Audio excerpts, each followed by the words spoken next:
Assalamualaikum warahmatullahi wabarakatuh. Inilah adalah kegiatan hari kedua MPLS, yaitu mereka maju untuk mengungkapkan apa yang sudah mereka lakukan selama liburan dan terkait merespon apa yang membuat mereka bahagia dan apa yang mereka tidak suka dan mereka bersama siapa saja.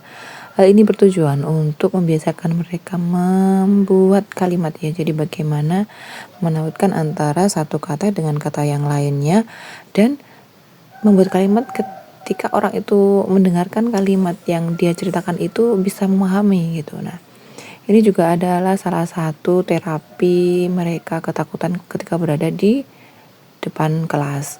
Karena ketika mereka praktek ini banyak sekali yang kesusahan ngomong, dan kalau ini tidak ke record ya, jadi ketika saya mengecek napa, nah ini tidak bisa ngomong gitu, saya ke depan, saya pegang badannya gitu, jadi ada yang tremor seperti itu, nampak sekali. Kalau dari jauh cuman kelihatan kayak gelisah gitu, bukan gelisah kayak kebingungan, tapi kalau dari dekat kelihatan banget tremornya.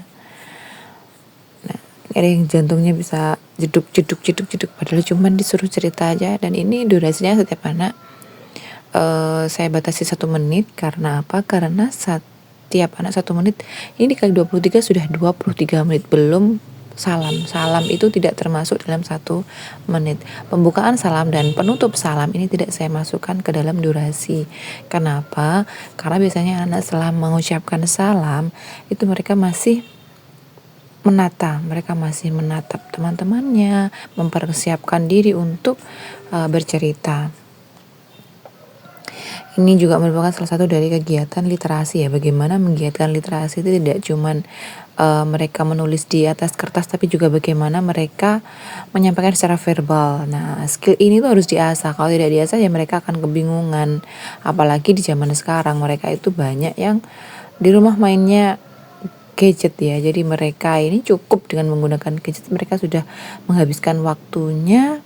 Mereka jarang bersosialisasi dengan orang lain. Otomatis ketika jarang bersosialisasi, cara mengendalikan emosi dan lain-lainnya juga berbeda dengan yang terbiasa bersinggungan dengan orang lain. Apa sih sosialisasi itu? Sosialisasi adalah bagaimana kita bersama dengan makhluk sosial, yaitu bersama manusia yang lain. Kita berinteraksi ya, baik fisik maupun secara verbal. Nah, ini kalau tidak dibiasakan atau diasah, ini bisa menjadi orang yang gampang baper, deg-degan, takutan. Nah, seperti itu harus dilawan. Kalau dibiasakan seperti ini, maka anak-anak akan terbiasa di depan, dan mereka ketika kemudian diminta melakukan kegiatan apapun itu mereka akan siap dan sigap. Nah, itu yang saya ingin adalah mereka bisa menjadi anak yang sigap, siap. Nah, ya, karena setelah ini adalah jenjang terakhir di SD. Setelah ini mereka akan masuk ke SMP, dan ketika di SMP itu mereka ada berada di tempat yang baru, teman-teman yang baru, dan situasi yang baru.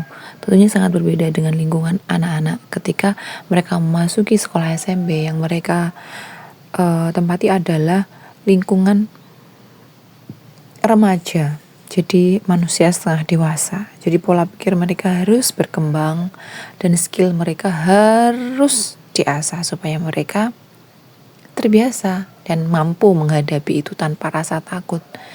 Karena nanti jadinya kasihan kalau mereka tidak berani kemudian, apalagi kalau anaknya pintar tapi nggak berani mengungkapkan, ya nggak bakal kelihatan pintar, nggak bakal orang tahu kalau dia pintar.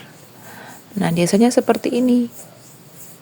Awalnya redek, nah lama-lama redek, kemudian terbiasa. Itu harapannya. Terima kasih anak-anak, sudah luar biasa. Assalamualaikum warahmatullahi wabarakatuh.